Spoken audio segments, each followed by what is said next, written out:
si Melanie, siya ang magdesisyon. Ayaw niya, walang magagawa yung grupo ni Rowena. Wala. Kung ayaw niya po na doon itapon si Rina sa gubat, sa Bulasan, yung grupo ni Rowena, walang magagawa. Ayaw niya eh. Bakit po doon binahayan sa isang liblib na lugar na ang kapitbahay po ay 4 na kilometro? Ginoo. Yan ang katanungan po na gusto kong iparating sa inyo. Ibig sabihin po, walang nagawa si Melanie sa grupo ni Rowena. Bakit kamo? Pumayag siya. Pumayag po si Melanie na itapon si Rina sa Bulasan. Abay, maraming aswang doon. May mga tiyanak pa.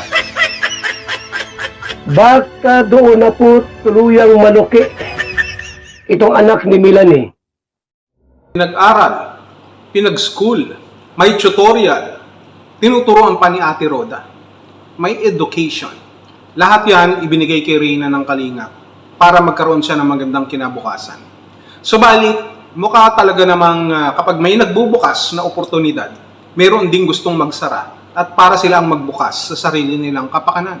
Kahit sabihin na natin na noon na malakas pa sa view si Reyna, na ibigay din naman sa kanya ang karampatang tulong na nararapat pa sa kanya. At kahit hindi na nagkakaroon ng view si Reyna, nandoon pa rin yung pagtulong ng Kalingap sa kanya dahil mahal ng Kalingap si Reyna. Subalit, kung pag-uusapan natin ng salitang mahal, parang napakasakit isipin na mayroong mga taong ang mahal lamang nila ang kanilang mga sarili. Mahal nila yung mga bagay na pwede nilang mapakinabangan.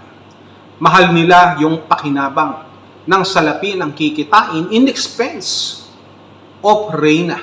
Kaya nga, ang ginawa nila, nagplano sila na kahit sila ay hindi engineer o hindi architect, nagplano sila para makuha si Reyna at ginamit itong si Ate Melanie. Na si Ate Melanie naman, dahil sa mga pangako na ibibigay sa kanya ng business na ganito, na pag-aaralan si Reyna, magkakaroon ng bahay na halagang milyon, ipapagamot sa St. Luke's at maging ibang bansa, ay agad nang pumayag si Ate Melanie kasabay ng kasunduan sa barangay.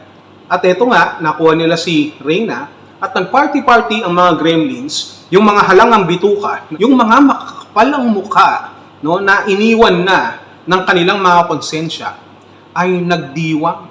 Nakaready na pala ang lahat para kay Reyna. Kaya nga napaniwala nyo si Ate Melanie. Pero yung pala, magsusulisit lang pala kayo. Meron pala kayo 1 million, pero magsusulisit kayo.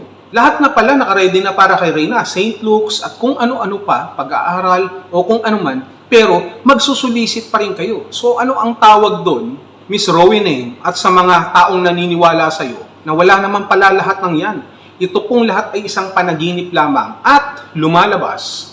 Lumalabas ngayon na tama kami sa aming mga iniisip, hindi dahil sa pinagdadamot namin si Reyna na ibalik sa kanyang magulang, sa kanyang ina na si Ate Melanie, sapagkat karapatan ito ni Ate Melanie. Pero kapag alam natin na ito ay nababahiran ng dungis ng pagkamakasarili, ng kasakiman, doon nagkakaroon ng problema at doon hindi makapayag ang Kalingap.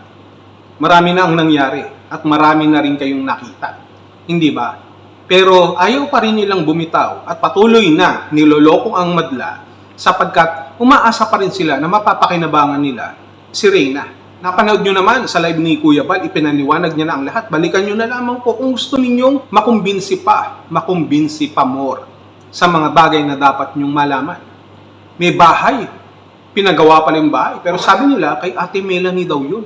Halos 1.1 million ba? 1.2? 1.3? 1.4, 1.5 million na bahay. Magagandang materyales, hindi substandard ang pagkakagawa. 1 point. Ang laki ng bahay. Napakaganda, malaki. Malaki pa yung bakante doon sa lupa. Malaki yung bakante na dapat sana na-occupy pa. Pero bakit ganyan lang? Yan lang ba yung 1 million nyo? Pinagmamalaki nyo yung ganyang kaliit na bahay. My goodness. Eh kahit kayo, kaya ko pa yung patayuan ng bahay, di sana sinabi nyo na lang lahat. Hindi ba kayo nahiya? Harap kayo sa camera, pinagluloko nyo yung mga tao. Tapos, yan lang ang bahay na ipapakita nyo. Hindi dahil sa hindi kami sang-ayon sa pagpapatayo nyo ng bahay na sinusulisit nyo. Kung hindi kasi kayo nakakatupad dun sa mga bagay na binitiwan nyo, yung mga pangako nyo. At ito nga, dinala nyo pa si Reyna dun sa kagubatan. E di sana kayo na lang ang nagpunta sa gubat dahil ang gubat ay bagay para dun sa mga hayop na kagaya nyo. Hayop. May mga nakatira din naman sa gubat. Hindi sila hayop, mga tao sila. Pero matitino yung mga tao na ito.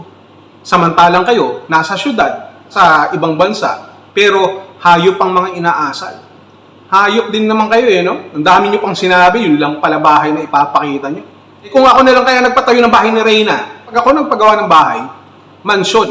Pag ako nagpagawa ng bahay kay Reyna, kailangan mong mag-grab. At kailangan mo rin gumamit ng GPS sapagkat maliligaw ka sa loob. Pero speaking of maliligaw, mukhang yung kaluluwa nyo ang mas naunang naligaw, yung inyong konsensya sapagkat hindi na namin matagpuan. Wala na. Inisip nyo yung pansarili nyong pakinabang, kinuha nyo sa kalingap, tapos ganyan lang din ang gagawin nyo kay Reyna. Na ang ganda-ganda ng buhay.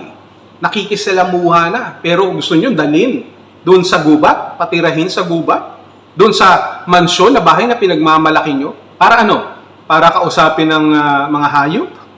Ang mga kuliglig? E di mas lalong nasiraan ng ulo si Reyna dahil sa pinaggagawa nyo na dapat sana gumagaling na. Yan ang pinagmamalaki nyo. Makinig kayo na makinig dito sa mga tagapagsalita ni Reyna. Kawawa naman. Kaya ako kung tatanungin ninyo ako, no, kahit na maraming nasaktan at ayaw nang pabalikin yung iba si Reyna, pero mas marami pa rin ang gustong bumalik si Reyna.